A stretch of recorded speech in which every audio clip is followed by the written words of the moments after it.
Hello friends, good morning. मैं doctor R के अग्रवाल आपके बीच लेकर हाजिर हूँ joint life policy and individual life policy.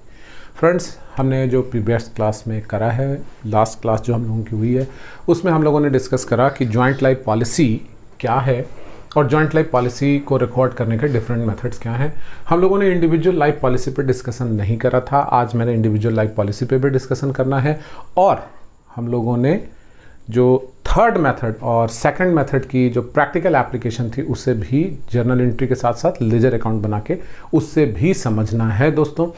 तो प्रीवियस क्लास में जो जो बातें हुई थी उसे मैं क्विक रिकैप ले रहा हूं और यदि आपने ये वीडियो आज ही देखा है, फर्स्ट वीडियो आपने मिस कर दी है किसी भी रीज़न से, नो प्रॉब्लम, आपको एक रिकैप मिल जाएगी, एक क्विक रिकैप मिल जाएगी। और मैं आपको बता दे रहा हूँ डिस्क्रिप्शन में आपको लिंक भी मिल जा रही है जिससे कि आप प्रीवियस क्लास भी आप समझ सकें, जिसमें कि मैंने डिटेल में डिस्कशन करा है कि किस तरह से जॉइंट लाइफ पॉलिसी की रिकॉर्डिंग के डिफरेंट मेथड्स हैं और डिफरेंट मेथड्स में रिकॉर्डिंग किस तरह से होती है, उसकी डिटेलिंग मैंने आपके सामने रखी है दोस्तों।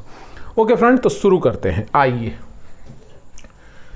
डिफरेंट मेथड्स रिकॉर्डिंग की जो थी, how know the different methods of recording JLP. सबसे पहली बात कि जेएलपी क्या है, हमने ये डिस्कस किया था कि जॉइंट लाइफ पॉलिसी क्यों ली जाती है और जॉइंट लाइफ पॉलिसी है क्या। आप इसकी पॉज कर लें बटन को, पॉज बटन करके आप ये पढ़ सकते हैं। मैंने इसकी डिटेलिंग आपको करा दी है पिछले क्लास में। ऑर्डिनरी बिजनेस एक्सपेंस मेथड था, इसमें हम लोग जॉइंट लाइफ पॉलिसी का जो प्रीमियम चुकाते हैं उसे बिजनेस एक्सपेंस माना जाता है और वो बैलेंस शीट में नहीं दिखाया जाता जेएलपी, क्योंकि उसे खर्च मान लिया गया, तो बैलेंस शीट में दिखाने का कोई प्रश्न ही नहीं उठता। अब रही बात accounting entries under ordinary business expense method, premium देने पर ये एंट्री, अब प्रॉफिट एंड लॉस में ट्रांसफर, जब सारी बातें, ये दो एंट्रीज हर साल होती रहेंगी। यदि क्लेम ड्यू हो जाए तो इंश्योरेंस कंपनी को डेबिट और ऑल पार्टनर को क्रेडिट करते हैं। ओके, और जो भी प्रीमियम मिलेगा तो bank account debit to insurance company. Surrender value method था, ये इन्वेस्टमेंट मेथड भी कहलाता है, इस पर भी मैंने बातें की हैं। अब इस मेथड में क्या है कि प्रीमियम जो पे करते हैं उसे हम लोग इन्वेस्टमेंट मानते हैं और सरेंडर वैल्यू पे जॉइंट लाइफ पॉलिसी इस मेथड में अपीयर होती है दोस्तों। तो इसकी जो एंट्रीज है आज इस पर भी मैंने डिस्कशन करना है और डिस्कशन क्या है, इस पर करके दिखाना है मैंने आपको, तो चिंता करने की बात नहीं है। Case first, accounting entries to be passed. कौन सी अकाउंटिंग एंट्री की जाएंगी इसमें? Payment of premium JLP to bank, transfer करने पर profit and loss to joint life policy, claim जब ड्यू हो जाए तो insurance company to joint life policy, claim मिल जाने पर बैंक टू इंश्योरेंस कंपनी, और जो जेएलपी का बैलेंस होगा वो सभी पार्टनर को ट्रांसफर हो जाता है। तो ये दोनों बातें, तीनों बातें तब होंगी जब क्लेम ड्यू होगी तब, अदरवाइज ये दोनों एंट्री हर साल होती रहेंगी। कैसे, यह भी हमने देखना है। फिर हमने बात की थी दोस्तों joint life policy reserve method की, इसकी भी आप लोग पॉज बटन दबाइए और इसे आप पढ़िए, आपको समझ में आ जाएगी बातें। नहीं समझ में आती है तो यहाँ आ जाइए, accounting entries under JLP reserve method में। तो इसमें भी हमने देखिए joint life policy to bank करा है, जितना अमाउंट प्रीमियम का दिया गया उतना एप्रोप्रिएशन से लिया जाएगा, जेएलपी रिजर्व किया जाएगा, जेएलपी रिजर्व टू जेएलपी जो भी हमारा सरेंडर वैल्यू है वो कम है और प्रीमियम हमने जो चुकाया है वो ज़्यादा चुकाया, तो जो डिफरेंस है वो लॉस है और उस लॉस की भरपाई हम लोग प्रीवियस मेथड में प्रॉफिट एंड लॉस से करते थे, यहाँ रिजर्व से कर रहे हैं। ओके, जब क्लेम ड्यू हो जाए तो इंश्योरेंस कंपनी को डेबिट और जेएलपी को क्रेडिट, अमाउंट मिलने पर ये, अब जो जेएलपी रिजर्व था उसे हम लोग डेबिट कर देंगे, जेएलपी रिजर्व को हम लोग डेबिट करेंगे और जेएलपी अकाउंट को क्रेडिट कर देंगे। अब नोट्स क्या है यहाँ पे, ये बात समझ लीजिए कि alternatively the balance in JLP reserve account में be transferred directly to the capital account of the partners in their profit sharing ratio. ये भी किया जा सकता है लेकिन अभी हम लोग इसको करेंगे नहीं, ठीक है। The joint life policy account will appear on the asset side and joint life policy reserve account will appear on the liability side of the balance sheet. कैसे, ये भी हम लोग अभी देखेंगे। सरेंडर वैल्यू मेथड पे ये होता है। No transfer is made from profit and loss account, appropriation account to joint life policy reserve account if the joint life policy matures before the end of the accounting year। तो जिस साल maturity हो जाती है उस साल reserve create करने की ज़रूरत नहीं है। ये इलस्ट्रेशन मैंने आपको बनाने को कहा था, ओके। और इसी इलस्ट्रेशन पे हमने आज वर्क करना है। उसके बाद आईएलपी पे बात करनी है दोस्तों, इंडिविजुअल लाइफ पॉलिसी पे बाद में बातें करनी है, ओके।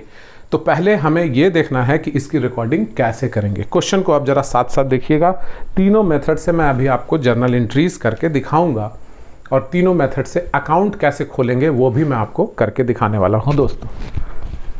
तीनों मेथड से लिखा है क्वेश्चन में, आप देख पा रहे होंगे कि तीनों मेथड से क्वेश्चन में आपको जर्नल करने को कहा गया है। A and B sharing profits and losses in the ratio of A and B sharing profit and losses in the ratio of 2:3। Joint life policy लिया है 1 जनवरी 2021 को 1 लाख रुपए का 10 वर्षों के लिए। प्रीमियम है 10,000 रुपये 1 साल का। बी की मृत्यु 1 मार्च 2024 को हो रही है। लिया कब इन्होंने? 21 में, जनवरी में। तो जनवरी का 21 का 1 ईयर, 22 3 ईयर, 23 3 ईयर, 24 के मार्च में डेथ हो रही है। Okay, and claim was received on 1 May 2024 sorry. The books of the firm are closed on 31 December each year.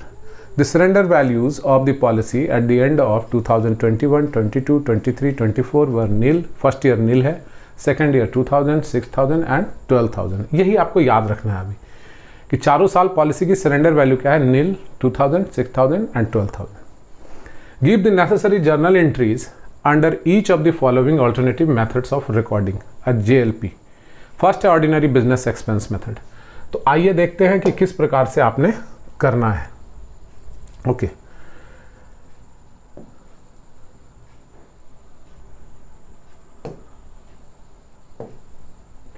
देखिए फर्स्ट मेथड जो है आपका ऑर्डिनरी बिजनेस एक्सपेंस मेथड है। और इस ऑर्डिनरी बिजनेस एक्सपेंस मेथड में हम लोग क्या मानते हैं कि प्रीमियम जो चुकाया गया वो खर्च है, बिजनेस का एक्सपेंस है। तो किस प्रकार से हम लोग एंट्री करेंगे? क्वेश्चन एक बार मैं फिर से आपके सामने रख देना चाहूँगा। क्वेश्चन ये था,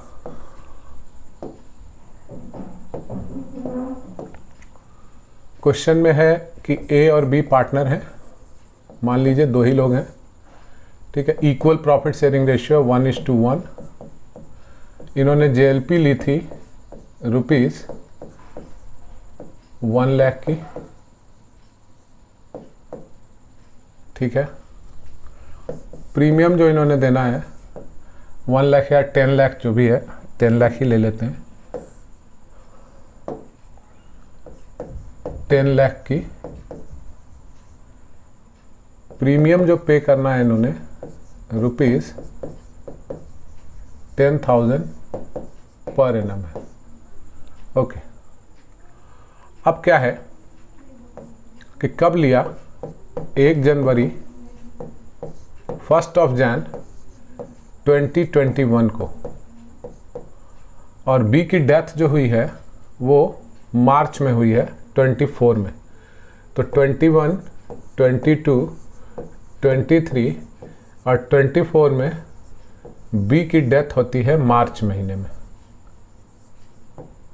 ओके, तो 21 का तो प्रीमियम देना होगा हमें, जनवरी में प्रीमियम देना है। हर साल प्रीमियम दिया जाएगा, यहाँ भी दिया जाएगा, यहाँ भी दिया जाएगा, यहाँ भी दे देना है प्रीमियम आपने। तो first year, second year, third year और फोर्थ ईयर हर साल प्रीमियम आपको चारों साल देना है।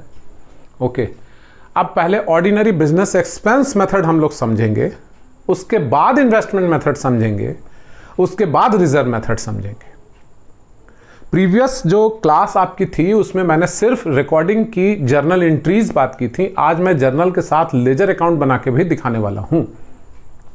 थोड़ा सा आपको सब्र रखना होगा, पेशेंस रखना होगा। ओके, इंटायर कॉन्सेप्ट को क्लियर करने के लिहाज से तो ये क्वेश्चन आपको क्लियर करना पहले बेहद जरूरी है। एंट्रीज जो अब तीनों सालों की होने वाली हैं, चारों सालों की, first year, second year, third year, fourth year जो एंट्रीज होंगी वो क्या होंगी ये समझ लीजिए। पहले 2021 में, इन द ईयर 2021 आप एंट्री क्या करोगे? बिजनेस एक्सपेंस मेथड से, फर्स्ट मेथड से ध्यान देना आप। बिजनेस एक्सपेंस मेथड से आपकी जो फर्स्ट एंट्री होने वाली है वो क्या होने वाली है? JLP premium debit, joint life policy premium account debit 10,000 to bank account. Book close हो रहा है मान लो 31 December में, बेटा मानना पड़ेगा, या नहीं दिया हुआ है, दिया हुआ है। ये जो हमने प्रीमियम दी है वो साल के शुरू में ही प्रीमियम दे दी जाती है। अब 21 में 31 दिसंबर को मान लो बुक क्लोज हो जाती है, बुक आर क्लोज्ड ऑन 31 दिसंबर। हम लोग चूंकि प्रीमियम को खर्च मान रहे हैं तो क्या एंट्री करेंगे, प्रॉफिट एंड लॉस को हम लोग डेबिट कर देंगे। और क्रेडिट किसे करेंगे, which account will be credited, JLP premium account.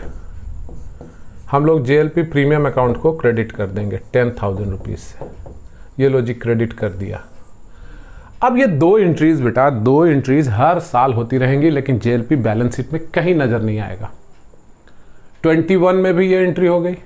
अब यही एंट्री हम लोगों को अबव 2 एंट्रीज 22 में भी पास करनी है, 23 में भी पास करनी है, और 24 में भी आपको, चलिए 24 को कट करते हैं, 24 को कट कर लेते हैं, 24 में आ जाते हैं। जनवरी 24, 22 और 23 ईयर में, 2022 और 2023 में सेम एज अबव, ये दोनों साल तो एंट्री यही होने वाली है, यही दोनों एंट्रीज होने वाली हैं, इजंट इट।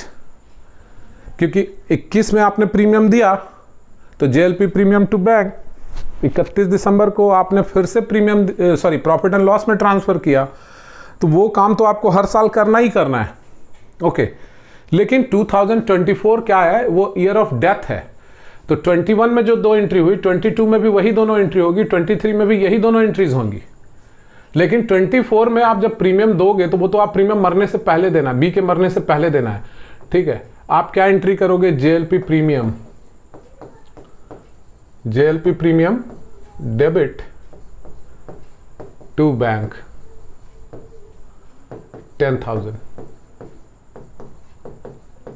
अब रही बात मार्च की, तो मान लिया जाए कि वो 31 मार्च या 15 मार्च, जिस मार्च को भी मरा हो, मार्च महीने में मान लिया जाए कि 31 मार्च को ही डेथ हुई। तो जैसे ही डेथ होती है तो पॉलिसी तो मैच्योर हो गई, और पॉलिसी का सम एश्योर्ड क्या है, 10 लाख, 10 लाख की पॉलिसी थी। तो अब हम लोगों ने एंट्री क्या करनी, जैसे ही पॉलिसी ड्यू हुआ है, on claim becoming due, on claim becoming due, मैंने बिकमिंग लिखा ही नहीं, ऑन क्लेम ड्यू, ठीक है। On making claim due you should write on claim making due या on claim becoming due, whatever आप यहां बिकमिंग समझ लीजिए। ओके, एंट्री क्या करेंगे, insurance company debit, insurance company को आपने डेबिट करना है, और वो कितने से डेबिट करना है, 10 लाख रुपीज से डेबिट करना है। क्रेडिट किसको करना है, as capital to B's capital. दो ही पार्टनर थे, अगर 3 होते तो तीनों को मिलता, लेकिन हमने एज्यूम कर लिया कि 2 ही पार्टनर है। ओके, डेथ का केस है ये। तो अब किसको कितना मिलेगा, इक्वली दोनों को मिलेगा। अब आप यहां तकरार नहीं कर सकते किसी बात के लिए कि सर बी की डेथ हुई है तो पूरा पॉलिसी का अमाउंट बी के उत्तराधिकारी को मिलना चाहिए। नहीं, ये प्रीमियम कौन दे रहा था, फर्म दे रही थी, तो इसका बेनिफिट किसको मिलेगा, फर्म को मिलेगा। फर्म ने ये पॉलिसी किस लिए ले रखी थी कि in the event of death firm को अगर अमाउंट देना पड़े एग्जीक्यूटर को, डिसीज पार्टनर को, तो उसके लिए फर्म को तकलीफ ना हो, फाइनेंशियल क्रंच ना हो, इसके लिए रखा गया था। और प्रीमियम पॉलिसी प्रीमियम दे कौन रहा था, फर्म दे रही थी, तो वो बेनिफिट अब फर्म पाएगी। तो फर्म पाएगी तो उसमें फर्म में कौन है, ए और बी, दोनों को मिलेगा। अब जब क्लेम रिसीव हो गया हो तो एंट्री आप एक सिंपल सी कर लें, bank account debit to insurance company. Question में दिया गया है कि मई में मिला है, मई में मिला है, क्या मिला है, क्लेम का अमाउंट जो 10 लाख रुपीस था वो मई महीने में मिला है। ओके, 10 लाख रुपीस, तो bank account debit to insurance company. Okay, बात खत्म। तो ये तो फर्स्ट मेथड बड़ा ही सिंपल था सर, समझ में आ गया है। सेकंड मेथड बताइए। आइए सेकंड मेथड पे भी बात करते हैं। सेकंड मेथड पे जाने से पहले आपको मुझे यही बताना पड़ेगा, क्वेश्चन यही है, लेकिन यहाँ पे हमने सरेंडर वैल्यू लेना होगा, ठीक है जी। सरेंडर वैल्यू फर्स्ट ईयर नील था, सेकंड ईयर 2000 था, थर्ड ईयर क्या था वो हम लोग अभी जानेंगे। तो इसे मैं सेव कर दे रहा हूँ और मैं सेकंड पेज ले रहा हूँ। ओके, सेकंड पेज हमारा जो है वो क्या कहता है, आइए देखते हैं। क्वेश्चन मैं फिर से लिखूंगा। ए एंड बी दो पार्टनर हैं, 1:1। Policy amount ₹10 lakh, premium ₹10,000 per annum. Okay, जनवरी 1 2021 में, 22 में, 23 में और 24 के मार्च में बी टपक जाता है। सरेंडर वैल्यू क्या है साहब? तो सरेंडर वैल्यू 0 है 21 में, 22 में 2K है, 23 में 6K है और 24 में 8K है। ओके, दिया हुआ है। यही तो कहानी है। क्वेश्चन यही है कि ए और बी 1:1 पार्टनर थे, उन्होंने 10 लाख रुपए की पॉलिसी ली है, प्रीमियम 10,000 रुपये सालाना देना है। जनवरी 1 में प्रीमियम लिया है, बुक्स 31 मार्च को क्लोज की जाती हैं। आपको JLP का रिकॉर्ड दिखाना है, ठीक है जी। तो जर्नल एंट्रीज पे गए बगैर, जर्नल एंट्रीज आपने देखा है, जर्नल एंट्रीज मैंने अभी करा है और उसमें लेजर नहीं बना हुआ था, अभी लेजर अकाउंट बना के मैं दिखा रहा हूँ। और यदि आप चाहेंगे तो जर्नल भी कर दी जाएगी, लेकिन आप देखें कि यहाँ JLP अकाउंट कैसे तैयार किया जाएगा। जॉइंट लाइफ पॉलिसी मैं जर्नल भी कर देता हूँ, घबराइएगा मत। ओके, ये JLP अकाउंट T फॉर्म में मैं बनाऊंगा। फर्स्ट ईयर जर्नल आप क्या करोगे? फर्स्ट ईयर जो जर्नल 2021 में होगा तो वो एंट्री होगी JLP डेबिट 10,000। ये इन्वेस्टमेंट मेथड है। हम लोग किस मेथड से बात कर रहे हैं? Investment method. ओके, और surrender value method. JLP account debit to bank, premium दिया हमने। अब हम लोग कंपेयर करेंगे इसको सरेंडर वैल्यू से। सरेंडर वैल्यू तो लड्डू है, तो पूरा का पूरा लॉस, पूरा का पूरा लॉस, तो पूरा का पूरा लॉस। तो ये 2021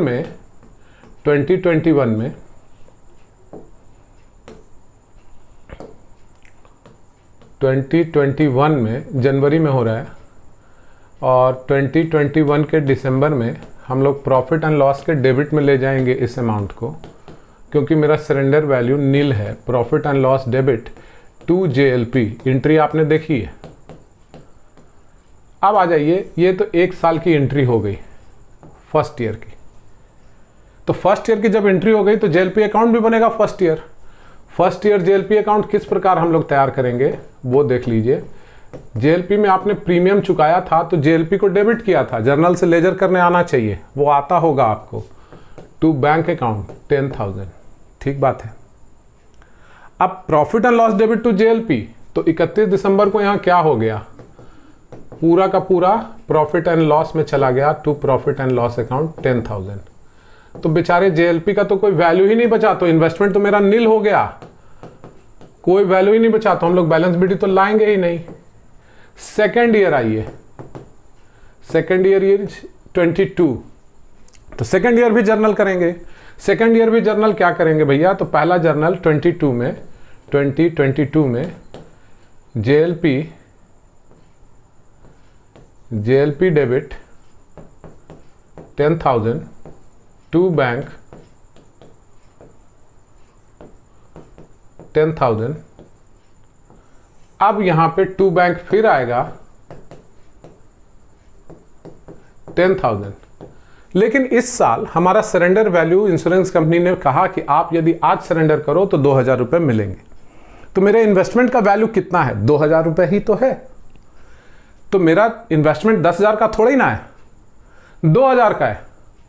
तो 8,000 रुपये हमें कहाँ लिखने होंगे? प्रॉफिट एंड लॉस अकाउंट में, क्योंकि अब लॉस है। तो हम लोग एंट्री करेंगे profit and loss debit 8,000 to JLP 8,000। ये साहब आपकी एंट्री 22 की दिसंबर की है, 31 की। ध्यान दीजिएगा कि ये काम हम लोग करेंगे कब? दिसंबर में। और ये काम हमने कब किया है? जनवरी में जब प्रीमियम देंगे तब ये एंट्री करनी है आपको। ओके, आपको ये एंट्री करनी है कब? जब आप प्रीमियम दोगे। और ये एंट्री कब करनी है? At the end of the year. तो अब ऐसा करने पर हमारा लेजर अकाउंट जो है वो लेजर अकाउंट क्रेडिट में आ जाएगा बाय प्रॉफिट एंड लॉस 8000। तो अब हमारे जेएलपी साहब का बैलेंस बचा कितना? 2000 रुपए। इसी को कहते हैं सरेंडर वैल्यू। अब यही सरेंडर वैल्यू बैलेंस शीट में होता है। तो थर्ड ईयर ये कैरी फॉरवर्ड होगा। ये 21 है, ये 22 है, ये 23 है। टू बैलेंस बीडी कितना? 2000। ओके, अब रही बात कि इसके बाद चलिए सर 2 साल का तो काम हो गया, तीसरे साल आइए। तो तीसरे साल भी तो एंट्री तो करनी ही होगी हमें। एंट्री हम लोगों ने करनी है। जैसे हमने अभी अभी 2 साल एंट्री की है, दूसरे साल जो एंट्री की है वैसे ही एंट्री हम लोगों ने करनी है। ठीक है जी। तो 1 जुलाई 2021 जेएलपी टू बैंक, दिसंबर 2021 में profit and loss debit to JLP, फिर उसके बाद जनवरी 22 में हमने जेएलपी टू बैंक करा है। जनवरी 22 के बाद दिसंबर में हमने प्रॉफिट एंड लॉस में ट्रांसफ़र करा। अब आ जाएं हम लोग 23 में। तो 23 की कहानी क्या है? 23 ईयर 2023 फिर से हमें एंट्री करनी होगी JLP debit 10,000 to bank. How much? 10,000। ये प्रीमियम दिया। अब इस साल जो सरेंडर वैल्यू है वो है 6000। ओके, 6000। अब जरा देखिए यहां पे आप 23 में जनवरी 1 को आप प्रीमियम दोगे तो आप क्या लिखोगे? बैंक 10,000।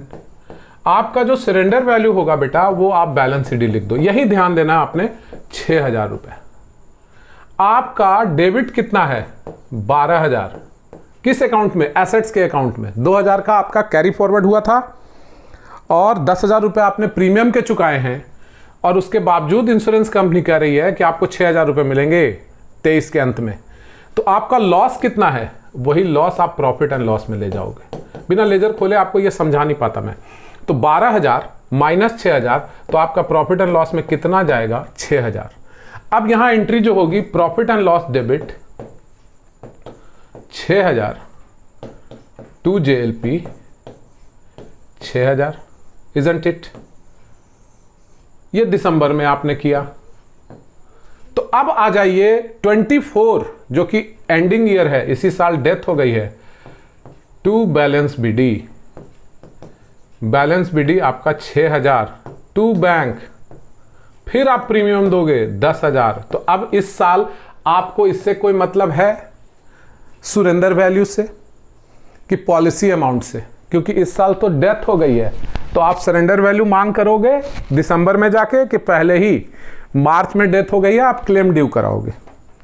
तो आप कहेंगे कि सर क्लेम ड्यू कराएंगे, हम क्यों 10,000 या 8,000 के चक्कर में पड़ेंगे? जरूरत ही नहीं है हमें, क्योंकि मई में हमें क्लेम भी मिल गया है और मार्च महीने में डेथ हो गई है। तो हम लोग अब थोड़ी ना प्रॉफिट एंड लॉस चेक करेंगे। सरेंडर वैल्यू से कोई मतलब नहीं रह गया साहब। अब हमें इधर लिखना होगा बाय इंश्योरेंस कंपनी कितना भैया? 10 लाख। 10 लाख की पॉलिसी थी और आपका डेबिट में है 16,000। Just a movement please. Debit में है 16,000। कहां से आया 16,000? 6,000 कैरी फॉरवर्ड, 10,000 प्रीमियम। आपको इंश्योरेंस कंपनी से मिलेगा कितना? 10 लाख। अब क्या करना है? 10 लाख में 16,000 को माइनस करिए, बाकी जो भी है उसे आप लोग लिखिए एज कैपिटल 20 कैपिटल। यही दिया जाएगा पार्टनर्स को, क्योंकि क्रेडिट में आपका पॉलिसी मैच्योर होने पर जो अमाउंट आया उसमें डेबिट का जो बैलेंस होगा घटाने के बाद 10 लाख में 10,000 जाएगा 9,90,000। 9,90,000 में भी 6,000 जाएगा तो 8,00,000 9,84,000 होगा, 9,84,000 आप दे देंगे किनको? दोनों पार्टनर्स को इक्वली, या जो भी प्रॉफिट शेयरिंग रेशियो। तो प्रॉफिट शेयरिंग रेशियो इक्वल है, ए और बी दोनों को इक्वली दे दिया जाएगा उनके कैपिटल अकाउंट में 9,84,000। एंट्री मैंने नहीं की है, एंट्री इसकी आपको करनी है। क्या एंट्री करेंगे? थर्ड ईयर, पहले तो आपको प्रीमियम देने की एंट्री, तो जेएलपी टू बैंक, उसके बाद insurance company debit to JLP, bank account debit to insurance company, फिर JLP debit to A's capital to B's capital, बात खत्म। तो मेरे ख्याल से ये सेकंड मेथड आपको समझ में आ गया होगा। और यदि आप ये सेकंड मेथड समझ रहे हो तो अभी इसी में मैं आपको थर्ड मेथड भी समझाने में कैपेबल हूं। थर्ड मेथड में और सेकंड मेथड में कोई खासा फर्क नहीं आएगा दोस्तों, सिर्फ और सिर्फ एक फर्क है, वो इसमें जेएलपी रिजर्व खोल दिया जाएगा और जहां जहां प्रॉफिट एंड लॉस लिखा गया है वहां से प्रॉफिट एंड लॉस हटा दिया जाएगा। ओके, तो एक काम मैं करना चाहूंगा कि सबसे पहले तो इस क्वेश्चन को मैं अब डिलीट कर दूं, क्योंकि क्वेश्चन आप लोगों को क्लियर हो चुका होगा अब तक। ओके, ये क्वेश्चन मैंने इरेज कर दिया। ये एंट्रीज जो थी, सारी की सारी एंट्रीज मैं सेट असाइड कर दूं। वंस अगेन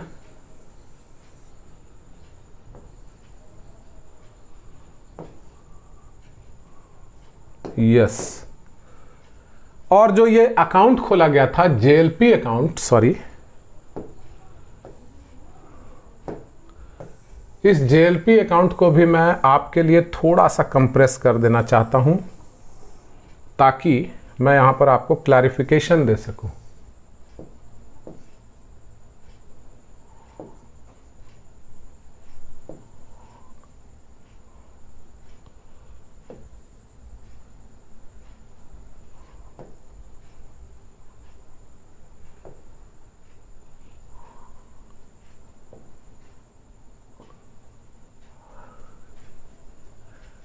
एक जेएलपी रिजर्व अकाउंट होगा।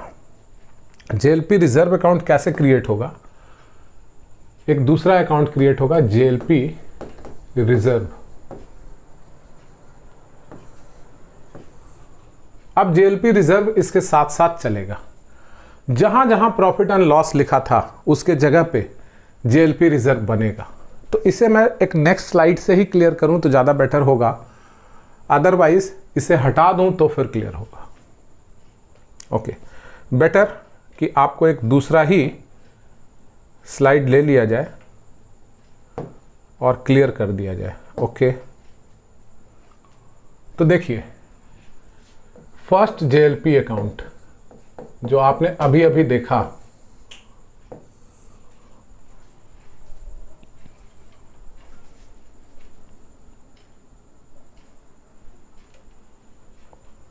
सेकंड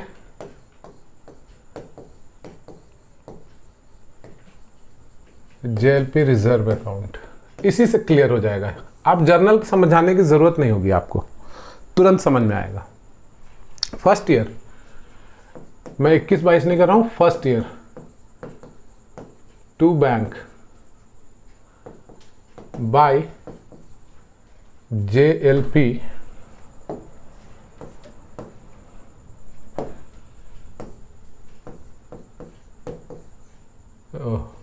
जेएलपी रिजर्व 10,000, उसमें प्रॉफिट एंड लॉस गया था, इसमें ये रिजर्व से आएगा। अब जेएलपी रिजर्व के क्रेडिट में by profit and loss appro 10,000 होगा। ओके, टू जेएलपी, ये रिजर्व रखा ही गया इसके लिए ताकि इस जेएलपी के होने वाले लॉस की भरपाई इस रिजर्व से की जा सके। सेकेंड ईयर में आए, सेकेंड ईयर में फिर प्रीमियम दिया टू बैंक 10,000, सरेंडर वैल्यू थी कितनी? अब यहां भी क्रिएट करेंगे जेएलपी रिजर्व, तो जेएलपी रिजर्व क्रिएट करने के लिए प्रॉफिट एंड लॉस एप्रो 10,000, हमें 8,000 रुपीज JLP में घटाना है। रिजर्व का बैलेंस मेरे पास कितना बचेगा, 2,000। ओके, अब इधर क्या करना होगा, आपको लिखना होगा by JLP reserve 8,000 rupees, balance CD 2,000 rupees. ये दूसरे साल की बात है। दूसरे साल का आपको सरेंडर वैल्यू याद होगा, सरेंडर वैल्यू 2,000 रुपये थे, तो 2,000 रुपये की सरेंडर वैल्यू यहाँ पे आ गई है। ओके, यहाँ पे क्या है कि 10,000 रुपये हमने प्रॉफिट एंड लॉस एप्रोप्रिएशन से रिजर्व क्रिएट किया, 8,000 रुपये कहाँ लिख दिए, यही 8,000 रुपये इसके क्रेडिट में और JLP रिजर्व के डेबिट में। ओके, यहाँ पूरा का पूरा 10,000 JLP के क्रेडिट में, रिजर्व के डेबिट में। अब ये क्रिएट कहाँ से हुआ, तो प्रॉफिट एंड लॉस एप्रो से। ओके, टोटलिंग कर नहीं रहा हूं मैं, टोटलिंग आप समझ रहे होंगे कि यहाँ 10,000 होगा, यहाँ 10,000 होगा, यहाँ 10,000, यहाँ 10,000। By balance BD third year इसका आ जाएगा, बाई बैलेंस BD 2,000 रुपीज। फिर third year profit and loss appro, इसमें भी क्रेडिट क्रिएट होगा 10,000 रुपये का, रिजर्व क्रिएट करेंगे जितना प्रीमियम दिया। थर्ड ईयर यहाँ भी टू बैलेंस BD आपने लेना है 2,000 रुपीज। फिर प्रीमियम दोगे आप टू बैंक 10,000। अब बाई प्रॉफिट एंड लॉस लिख करके बाई JLP रिजर्व लिखना होगा। सरेंडर वैल्यू कितना था थर्ड ईयर के एंड में, 6,000। तो रिजर्व में कितना डेबिट करोगे आप, 6,000। तो जो यहाँ क्रेडिट कर रहे हो वही आप यहाँ डेबिट करोगे, लिखोगे टू JLP 6,000। तो इसकी बैलेंस कितनी हो जाएगी, बैलेंस CD 6,000। ये थर्ड ईयर तक का काम हो गया खत्म। 6 6 12, 10 2 12। अब फोर्थ ईयर में आ गए बाई बैलेंस BD लेकर, कितना भैया, 6,000, 6,000। आपका इसका भी बैलेंस CD JLP का बैलेंस कितना आ रहा है, ये भी आ गए फोर्थ ईयर में बैलेंस BD 6,000। प्रीमियम तो देंगे, प्रीमियम दिया 10,000 रुपये, प्रीमियम देंगे। ओके, लेकिन प्रॉफिट एंड लॉस एप्रो अभी तो साल के अंत में बनाया जाता है, बना नहीं। क्यों नहीं बना, क्योंकि बीच में ही पार्टनर टपक गया, टपक पड़ा। ठीक है, क्या करेंगे, सिंपल। तो देखिए, मान लेते हैं कि यहां प्रॉफिट एंड लॉस एप्रो बना दिया गया, थोड़ी देर के लिए मान लीजिए, मार्च में ही। तो ये तो 16 है, ये भी 16 है। जो क्लेम आपका ड्यू होगा इसी साल ड्यू होना है, तो जो भी क्लेम ड्यू हुआ तो उसके लिए आपको यहां लिखना होगा बाई इंश्योरेंस कंपनी 10 लाख पूरे के पूरे। लेकिन अभी तो रिजर्व का आपका क्रेडिट में कितना आ रहा है, रिजर्व आपने कितना क्रिएट कर रखा है, 6,000 रुपया पहले से था और 10,000 रुपया इस साल किया, 16,000 रुपया। तो ये 16,000 रुपया आप ले जाइए, किसके लिए लॉस रखे थे, JLP के लिए। ये रिजर्व रखे किस लिए थे, JLP के होने वाले लॉस की भरपाई के लिए, बाई JLP रिजर्व 16,000 रुपये। तो अब इधर क्रेडिट का टोटल कितना आ गया, 10,16,000। 16,000 डेबिट में। अगर ये रिजर्व क्रिएट नहीं होता, मान लीजिए ये रिजर्व क्रिएट नहीं होता कि नहीं मार्च में ही क्रिएट नहीं होगा, तो यहाँ 6,000 होता, तो ये 6,000 ही जाता। अब ये बचता इनका कितना, 10 लाख, और इधर आता 6,000। ठीक है, तो 9,90,000 रुपया पार्टनर को बांटा जाता। लेकिन यहाँ 16 डेबिट 16 क्रेडिट कैंसिल। अब एज कैपिटल और बीस कैपिटल, ए और बी को बांट दीजिए, एज कैपिटल बीस कैपिटल, दोनों को 5-5 लाख रुपए मिल जाएंगे इंश्योरेंस कंपनी से। मिली हुई रकम दोनों पार्टनर्स के अकाउंट में जाएगा। ये आपका रिजर्व मेथड है, कुछ नहीं डिफरेंस है इन्वेस्टमेंट और रिजर्व मेथड में, बस यही डिफरेंस है कि हम लोग एक रिजर्व क्रिएट करते हैं equal to the amount of premium paid, और उसे हम लोग सरेंडर वैल्यू पे ले जाते हैं। किसे, जॉइंट लाइफ पॉलिसी को हम लोग सरेंडर वैल्यू पे ले जाते हैं। तो अब आप लोग वो इलस्ट्रेशन अगर सॉल्व कर चुके होंगे तो उसको कंपेयर कर लीजिएगा। हम लोग अब बात करेंगे इस पॉइंट पर इलस्ट्रेशंस पे, तो ये इलस्ट्रेशन आप लोगों ने देखा होगा कि 2:3 में ए और बी पार्टनर थे। जॉइंट लाइफ पॉलिसी 21 में 1 लाख रुपए की ली गई थी 10 साल के लिए। प्रीमियम होल ईयर का 10,000 था। बी की मृत्यु होती है, क्लेम रिसीव 1 मई को होता है। हमने 10 लाख रुपए ले लिए थे, यहाँ 1 लाख रुपए दिया हुआ है। ओके, तो आप लोग इस क्वेश्चन को अब आप सॉल्व कर लेंगे। ओके, अब सवाल यह है कि हम लोग वापस आ जाएं अब आज के टॉपिक पे कि आज आपका टॉपिक है क्या। ओके, आज का आपका टॉपिक जो है वो है individual life policy. Individual life policy, individual life policy, ये रहा individual life policy.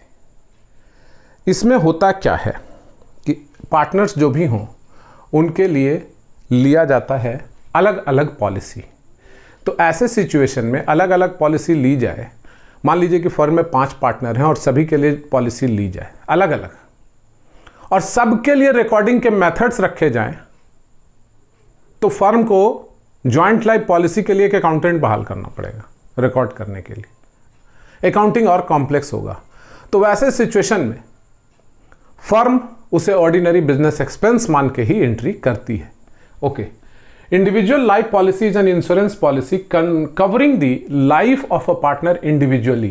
If the firm had insured the partner's life severally and charged the premium to profit and loss account, a retiring partner is entitled to claim his share in the surrender values of unmatured individual policies of all the partners as on the date of retirement, whereas the executor of deceased partner are entitled to a claim of share in the money received from the insurance company in respect of matured policy, and second in the surrender value of unmatured individual life policies of other partners.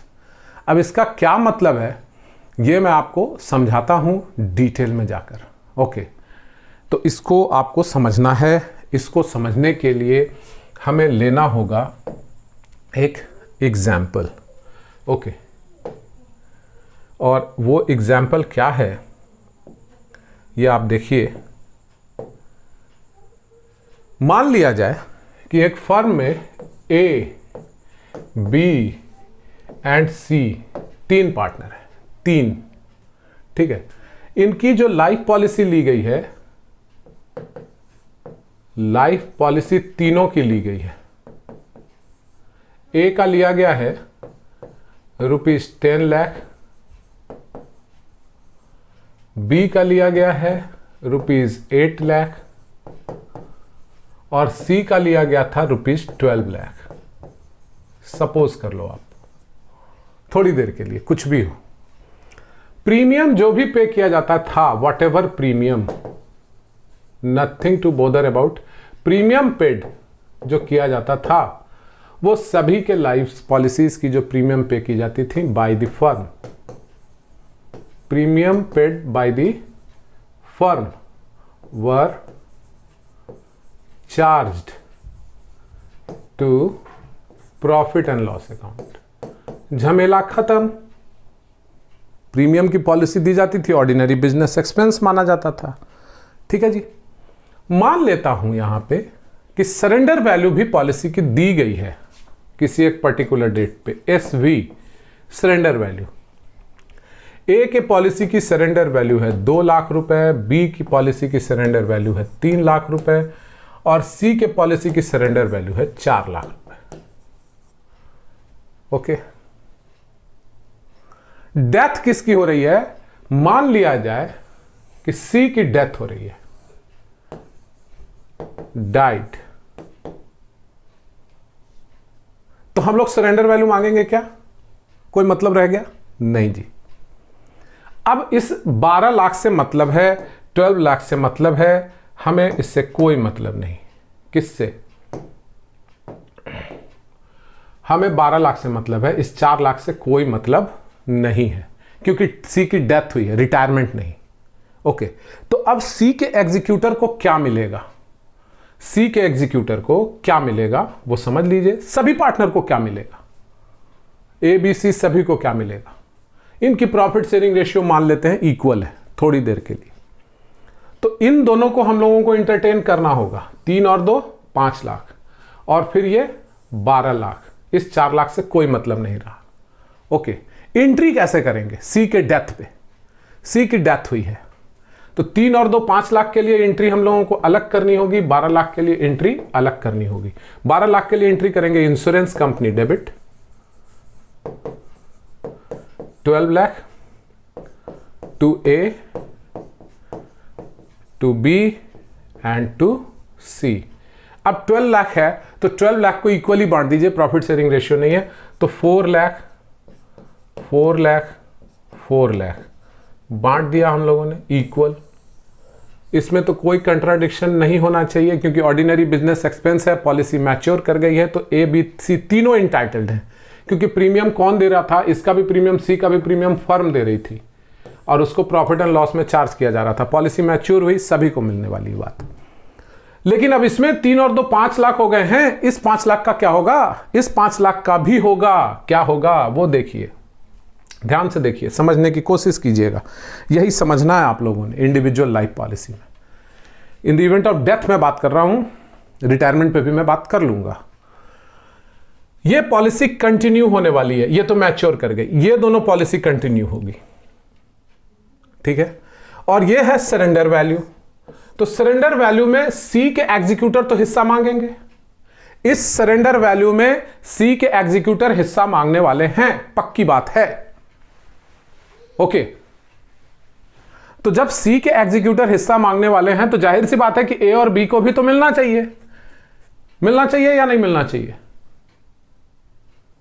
तो इसे account में लेना पड़ेगा तभी तो मिलेगा कि joint life policy account debit to A B C तीनों करें, लेकिन ऐसा करना नहीं है हमने। तो इसकी ट्रीटमेंट आप ठीक वैसे ही कर दीजिए, इस 5 लाख की ट्रीटमेंट आप ठीक वैसे ही कर दीजिए। अगर आपने वाकई में पार्टनरशिप पढ़ा है तो ठीक वैसे ही ट्रीटमेंट इसकी कर दीजिए, कोई लफड़ा नहीं होगा। जैसे मानो गुडविल है सेल्फ जनरेटेड थोड़ी देर के लिए।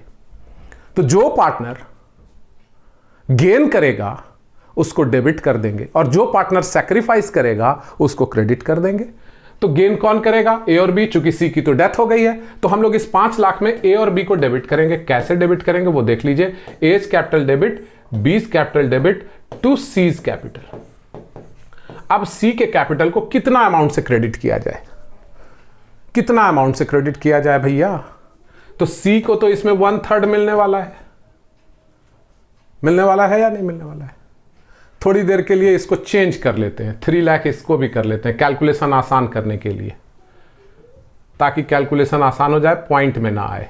6 लाख हो गया। चलिए 6 लाख का 1/3 सी को मिलेगा। ये 2 लाख किसका शेयर है? सी का शेयर है। तो सी को हमें 2 लाख देना होगा, सी को यानी कि सी के एग्जीक्यूटर को। ए और बी गेन करेंगे तो इनका गेनिंग रेशियो इक्वल आ रहा है, ए और बी को डेबिट कर देंगे। मैंने इसकी सरेंडर वैल्यू में थोड़ी सी छेड़छाड़ कर दी है, कैलकुलेशन आसान करने के लिए मैंने ऐसा किया कि ए की पॉलिसी से सरेंडर वैल्यू जो है, हो सकता है ए की पॉलिसी पहले ली गई हो, उसका सरेंडर वैल्यू ज्यादा आ रहा हो, जितना सम एश्योर्ड है इसका कम, या बी का ज्यादा लिया गया होगा, पहले लिया गया होगा, व्हाटएवर जो भी आएगा कैलकुलेट करके। तो दोनों का जो सरेंडर वैल्यू है ये तो कंटिन्यू होने वाला है। तो दोनों के सरेंडर वैल्यू को जोड़कर हम लोग डिसीज्ड पार्टनर के एग्जीक्यूटर को, ये सी का है 2 लाख, तो सी को तो मिलेगा ही मिलेगा, लेकिन देगा कौन इसे? ए और बी।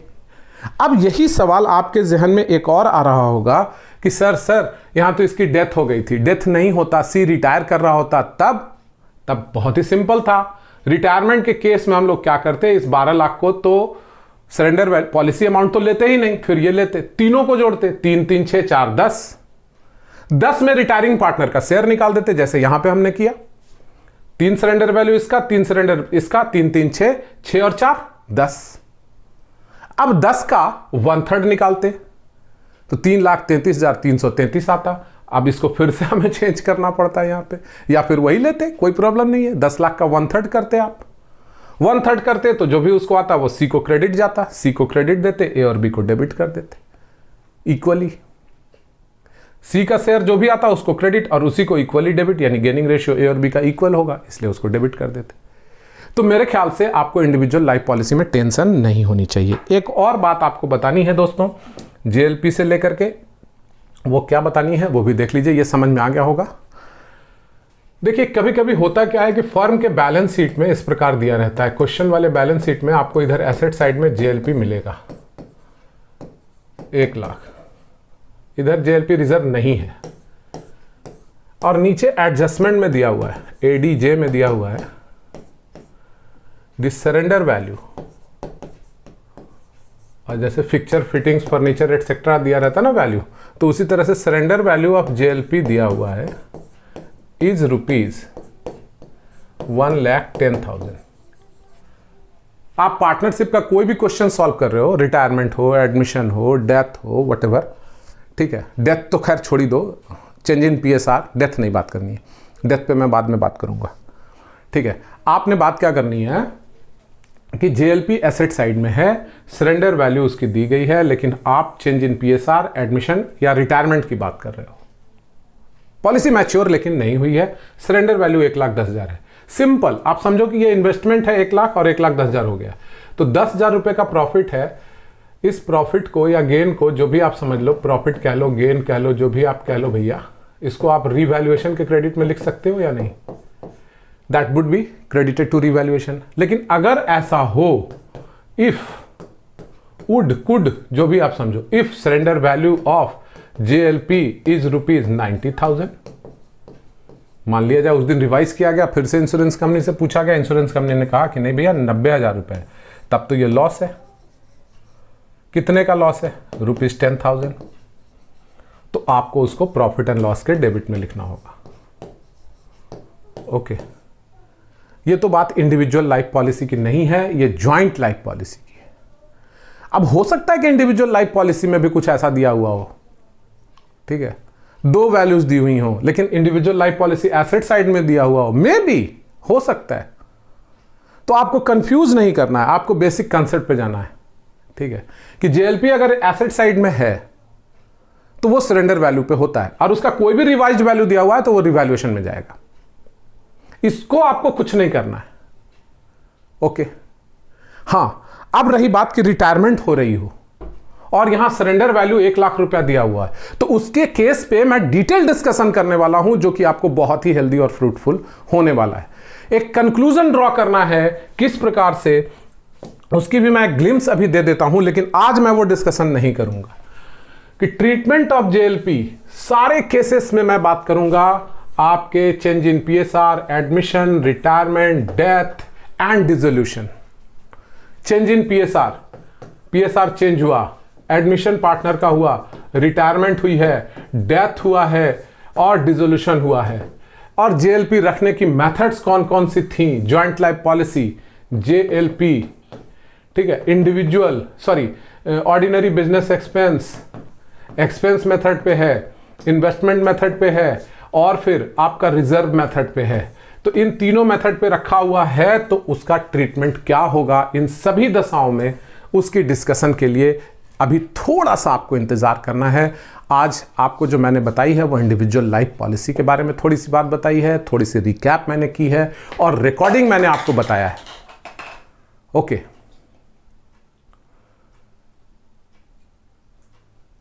तो मेरे ख्याल से आपको ये चीज़ समझ में आ गई होगी, और नेक्स्ट क्लास में मैं डिटेल डिस्कशन करूंगा, and that would be a conclusion. Okay, thank you, till then good bye, take care.